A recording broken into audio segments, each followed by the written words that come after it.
About 600 North Korean soldiers have been killed in Russia's war against Ukraine. This number was named by South Korean lawmaker Lee Son-kwun, citing intelligence agency data, Reuters writes. He detailed that the current losses of the DPRK troops are estimated at 4,700 people, including about 600 killed. The bodies of those killed were cremated in Kursk, and then the remains were brought to the DPRK, he said.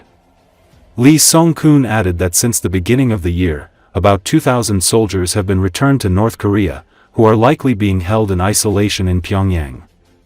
According to the legislator, soldiers from the DPRK have shown signs of improving their combat capabilities.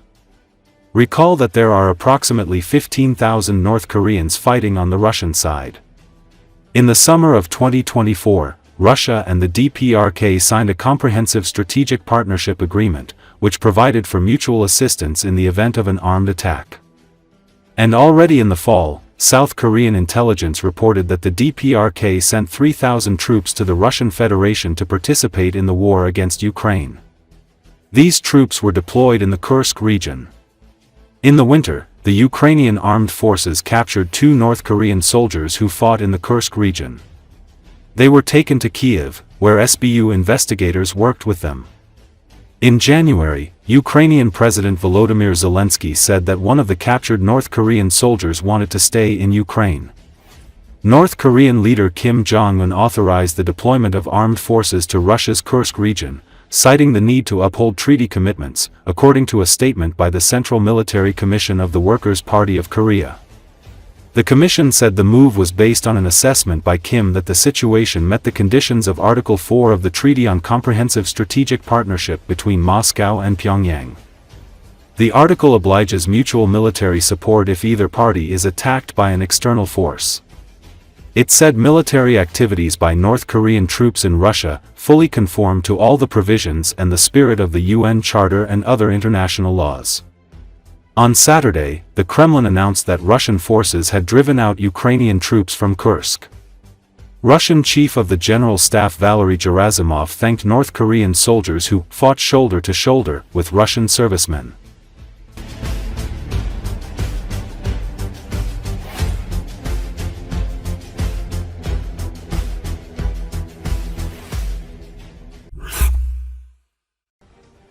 In the Belgorod region of Russia, the combat operation of the Ukrainian military has been going on for more than a month. During this time, the armed forces of Ukraine took control of the border sanitary strip near the villages of Popovka and Demidovka, inflicted significant losses on Russian troops, and the operation entered the phase of positional defense.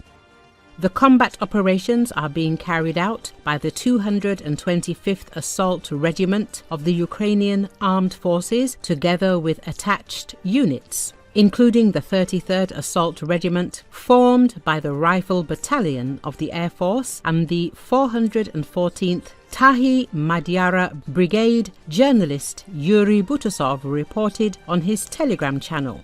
According to him, the raid was initially planned as a surprise attack to inflict significant losses on the enemy and divert its forces in the direction of the Russian offensive on Guevo and Gornal. The task, according to Butasov, was successfully completed.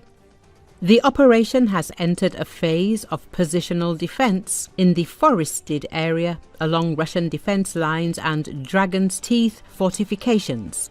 Ukrainian troops are operating in small infantry groups and using drones with active support from artillery, aviation and precision missiles. The Russian command, according to the journalist, has transferred significant forces to the combat zone, in particular the 34th and 128th Motorized Rifle Brigades, the 83rd Motorized Rifle Regiment, the Akhmat Special Forces, the 155th Marine Brigade Battalion, the Espanola units and the FSB units.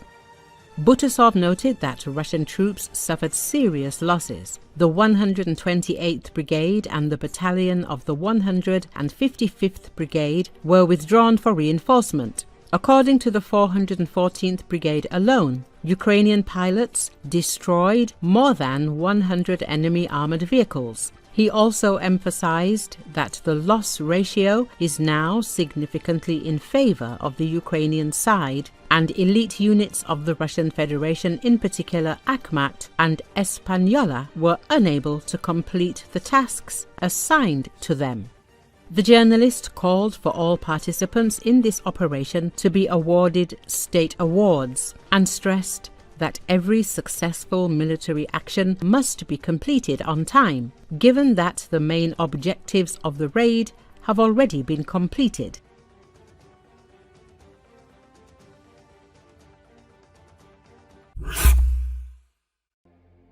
Ukrainian President Volodymyr Zelensky has called Russia's proposed ceasefire another attempt at manipulation and urged for a longer one.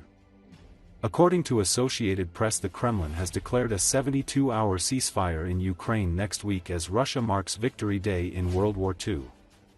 Russian President Vladimir Putin has ordered the truce will run from the start of May 8 and last through the end of May 10 to mark Moscow's defeat of Nazi Germany in 1945. Kiev insisted on a longer and immediate truce. The move comes as U.S. President Donald Trump scaled up efforts to broker a peace deal in Ukraine. Until now, Putin had refused to accept a complete unconditional ceasefire, linking it to a halt in Western arms supplies to Ukraine and Kiev's mobilization effort. Кожен новий день, новий чіткий доказ, що на Росію треба тиснути. Тиснути відчутно, щоб вони там в Москві були змушені завершувати цю війну. Завершувати війну, яка тільки Росії потрібна. Ми в Україні не хотіли жодної секунди цієї війни і говоримо завжди, що готові максимально швидко працювати з усіма партнерами, хто може допомогти встановити мир. Зараз, от знов, чергова спроба маніпуляцій. Чомусь всі повинні чекати 8 травня. І тільки тоді припиняти вогонь. Щоб забезпечити Путіну тишу на час параду. Ми цінуємо життя людей, а не паради. І саме тому ми вважаємо, світ вважає, що немає причин чекати 8 травня. І вогонь має бути припинений не на кілька днів, щоб потім знов вбивати. Негайне, повне і безумовне припинення вогню. Щонайменше на 30 днів, щоб було гарантовано і надійно. Це те, що може дати основу реальній дипломатії. Ми підтверджуємо цю нашу пропозицію. Залишається також пропозиція Америки. Росія знає, що робити і як відповідати. Припиняти вогонь реально. І ми вважаємо, що тиск світу, тиск Сполучених Штатів Америки може штовхнути Росію до саме такої відповіді, яка потрібна.